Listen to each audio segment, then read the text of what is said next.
మీ ఎలాంటి వ్యాపార ప్రకటనలకైనా వెంటనే మా ఛానల్ సంప్రదించండి. ఓం నమ శివాయ నమ. పరబ్రహ్మ పరమాత్మ నమ. జగత్తుత్తదేశతే పలయా బ్రహ్మ హరియరాయత్రి గుణాత్మే సర్వగౌతిగామి దర్శా దత్తాత్రి నమసంతిని సిద్ధి కురు కురు కురు సుహ కుర్రో కుర్రు కొండదేవత అంబ పలుకు సమ్మక్క పలుకు సారలమ్మ పలుకు వనదేవత పలుకు జాయ్ కొండదేవత పలుకు జాయ్ వనదుర్గాయ నమ. ప్రజలందరికీ నమస్కారము.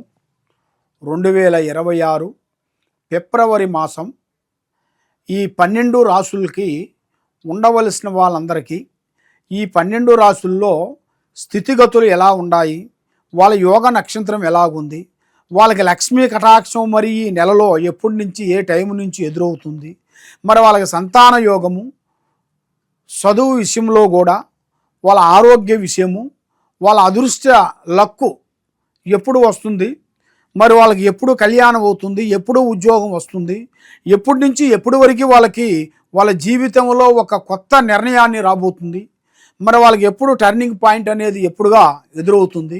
ఈ 12 రాసుల్లో ఉండవలసిన వాళ్ళకి ఒక్కొక్క నెలలో ఒక్కొక్క రాశి ఫలాన్ని బట్టి వాళ్ళ జాతక విధానాన్ని బట్టి కొంచెం మార్పులు వస్తుంటాయి.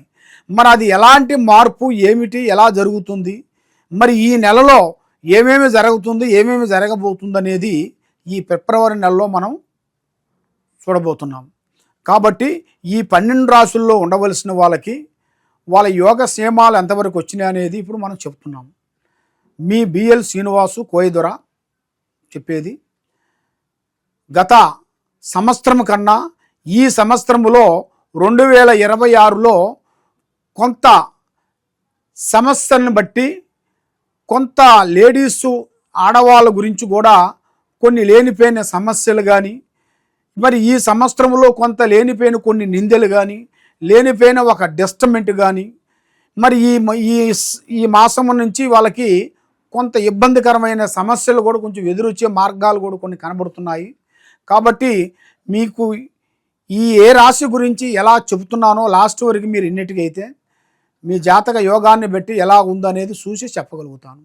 ఓం నమ శివాయ నమ. జాయ్ కొండదేవతాయ నమ. 2026 ఫిబ్రవరి మాసం కన్యరాశి ఫలితాలు. ఈ కన్యరాశిలో ఉండవలసిన వాళ్ళకి అదృష్ట బలం, జీవిత బలం, యోగ బలం, లక్ష్మీ బలం, ధన బలం, యోగ బలం చూస్తే అన్ని విధానాలుగా బాగానే పోతుంది. కానీ స్త్రీ బంధంలో వచ్చేసి వీళ్ళకి బ్రేక్ అయిపోతుంది. అంటే స్త్రీ నుంచి కొన్ని ఇబ్బందులు, లేనిపోయిన సమస్యలు, ప్రేమించిన వాళ్ళు దూరం కావటం, అభిమానించే వాళ్ళు వీళ్ళ వల్ల కొన్ని సమస్యల్లో పడిపోవటం, ఏది నమ్ముతామో దానివల్ల మనకి రివర్స్ కావటం, ఏ స్నేహితుడి గురించి ఎక్కువగా ఆలోచిస్తామో ఆ స్నేహితుల నుంచి లేనిపోయిన సమస్యలు రావటం, పోలీస్ స్టేషన్ నుంచి కానీ కోర్టు నుంచి కానీ లేనిపోయిన సమస్యలు తెచ్చుకోవటం, మరి ప్రశాంతమైన జీవితంలో లేనిపోయిన ఆలోచనలు కొన్ని వచ్చేసి దాని నుంచి కొంత సమస్యలు మీకు ఎదురవుతున్నాయి. చాలా వరకు ఎదురవుతున్నాయి. కాబట్టి ఈ కన్యరాశిలో ఉండవలసిన వాళ్ళకి 2 గ్రహాలు ఘోషిస్తున్నాయి. కేతు బలం, రావు బలం. ఈ రావు బలం అనేది వీళ్ళకి చేతికాడికి వస్తుంటుంది, చేజారిపోతుంటుంది. అయిపోయాము, బాగుపడ్డాము, పైకి వస్తున్నట్టుగా ఉంది అనుకున్నాం అనుకోండి, ఏదో ఒక సమస్య వచ్చి పడిపోతుంటుంది. ఆ సమస్య వల్ల మైండు త్రికార శుద్ధి, మైండు ఆలోచన విధానము కరెక్ట్గా ఉండదు.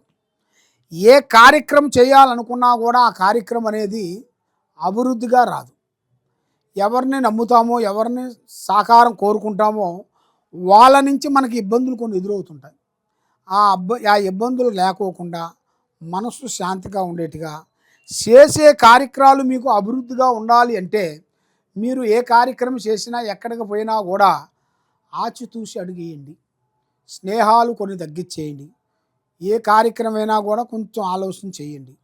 మరి ఇప్పుడు మీ మీద 3 గ్రహాలు మూసిస్తున్నాయి. ఈ 3 గ్రహాల వల్ల మీకు ఏ ప్రయత్నం అనుకున్నా కూడా సక్సెస్ కాదు.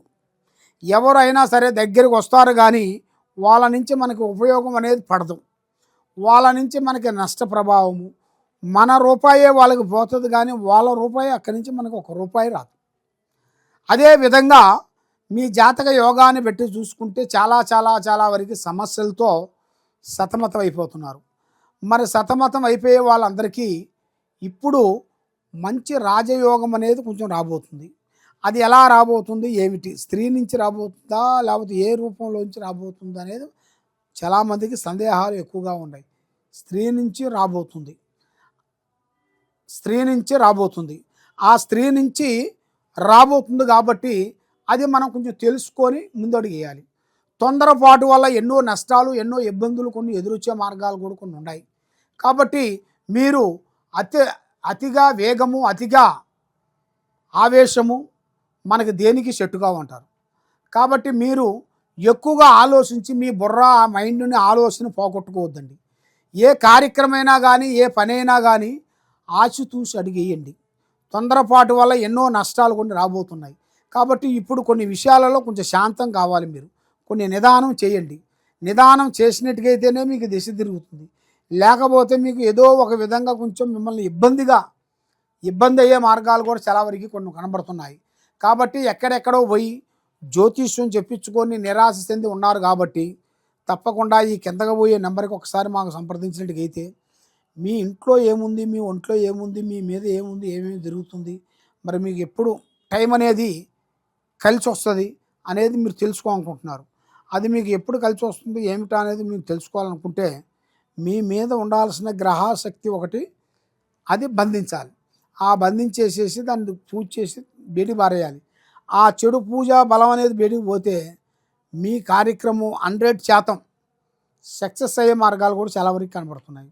కాబట్టి ఎక్కడెక్కడో పోయి నిరాశ చెంది ఏ పని కాకోకుండా నీరసంగా వచ్చారు. కాబట్టి ఇప్పుడు మీకు తప్పకుండా ఆ భగవంతుడు దయతో పెద్ద పెద్ద స్థాయిగా ఎదగాల్సిన యోగం అనేది మీ జాతక యోగంలో చాలా వరకు కనబడుతుంది. తొందరపాటు అనేది వద్దు. స్నేహాలు తగ్గించుకోవాలి. బంధుమిత్రులతో కొన్ని సమస్యలు కొన్ని రాబోతున్నాయి. ఆ సమస్యలు కూడా మీరు కొంత జాగ్రత్తలు మీరు కొంచెం తీసుకోవాలి. అవి కొంచెం జాగ్రత్త తీసుకోకోకుండా ఉండేటికైతే దానివల్ల ఎన్నో ప్రమాదాలు కొన్ని కనబడుతున్నాయి నాన్న. కాబట్టి ఈ రోజు నుంచి మీ మీద ఎలాంటి దరిద్ర దోష నివారణ ఉండకూడదు అనుకుంటే ఆ పూజా బలం చేసి కట్టుకట్టి మీకు ప్రజా వస్తువు ఒకటి ఇవ్వాలి. మీ జాతక యోగాన్ని బట్టి చూసుకుంటే మీరు పూజించాల్సిన యోగం మెయిన్గా దైవ బలం మించింది ఏదీ లేదు. మానవ బలం కన్నా దైవ బలం చాలా గొప్పది. ఎవరి దగ్గరన్నా మనం తప్పించుకుంటాం, కానీ దైవ అనుగ్రహం అనేది మనం తప్పించుకోలేము. మన మీద కర్మదోషం ఉందిరా అంటే అది పోయేంతవరకు మనకి ఎక్కడ పోయినా అది ఎమ్మడబడుతూనే ఉంటుంది. మీకు అది పోవాలి అంటే మీరు ఏ కార్యక్రమం చేసినా ఎక్కడికి పోయినా కూడా ఈ కింద ఉండాల్సిన నెంబర్కి 9959432251 ఈ నెంబర్కి సంప్రదించినట్టుగైతే మీ పేరుని బట్టి, మీ సమయాన్ని బట్టి, మీ జాతక యోగాన్ని బట్టి ఎలా ఉంది ఏమిటో చూసి చెప్పగలుగుతాము. మళ్ళీ మీకు ఇంకేమన్నా ఉంటే, ఏ సమస్య ఏదన్నా ఉంటే కూడా మేము దాని గురించి మేము పరిష్కరించి గవ్వలేసి గణితం వేసి చూసి చెప్పగలుగుతాం. సర్వే జనా సుఖినో భవంతు. ఓం నమః శివాయ నమః.